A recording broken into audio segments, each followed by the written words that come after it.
Tahun 2022, kasus gigitan hewan penular rabies di Kabupaten Bima melonjak tinggi dibandingkan tahun 2021.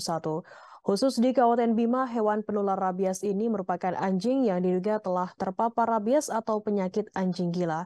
Data yang diperoleh dari Bidang Pemberantasan Penyakit dan Penyihatan Lingkungan Dinas Kesehatan atau P2PL Dinkes Kabupaten Bima, ada sebanyak 221 kasus tercatat sejak Januari hingga Oktober 2022.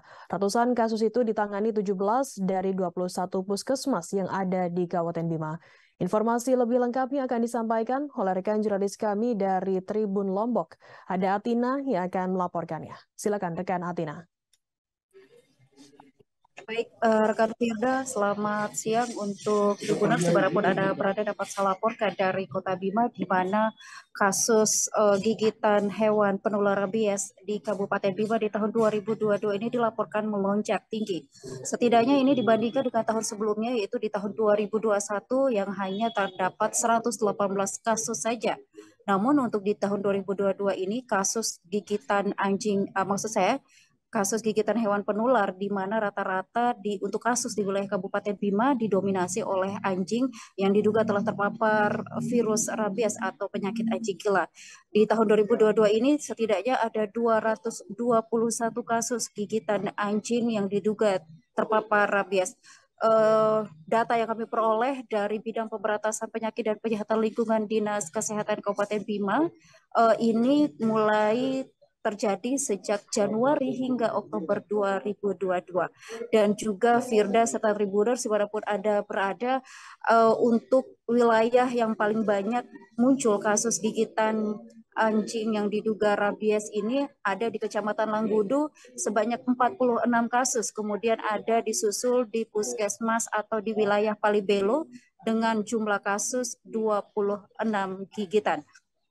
Hingga saat ini tidak semua kasus gigitan anjing ini dipastikan apakah itu telah terpapar rabies atau tidak karena setidaknya petugas membutuhkan sampel otak dari anjing yang menggigit tersebut untuk dilakukan uji laboratorium di Denpasar, Bali. Namun sebagiannya ada yang sudah dipastikan bahwa anjing-anjing tersebut memang sudah terpapar virus rabies.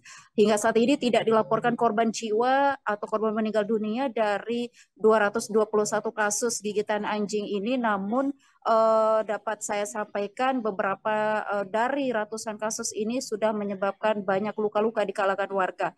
Dan Dinas Kesehatan juga secara khusus Firda dan Tribuners menyampaikan himbauan kepada warga atau terutama petani yang memiliki ladang di pegunungan untuk tidak melepas liar anjing yang dimilikinya. Ada kebiasaan di wilayah Bima ini di mana petani yang memiliki ladang di pegunungan menggunakan anjing sebagai penghilang atau yang menjadi lawan hama babi yang biasanya mengancam ladang jagung dan juga ladang pertanian lainnya yang ada di wilayah Bima, sehingga keberadaan anjing ini sangat penting bagi para petani. Namun Dinas Kesehatan tetap menghimbau untuk tidak melepas liar, terutama juga ada dugaan bahwa anjing-anjing ini juga diberikan obat sehingga anjing-anjing tersebut terlihat atau mungkin dalam setelah dia tidak digunakan di ladang kemudian dilepas liarkan itu lebih galak, lebih tidak bisa melihat gerakan manusia akibat obat-obat yang diberikan. Demikian Firda laporan dari Bima, Nusa Tenggara Barat. Baik, terima kasih rekan Atina dari Tribun Lombok melaporkan langsung dari NTB. Selamat bertugas kembali. Terima kasih sudah nonton. Jangan lupa like, subscribe, dan share ya.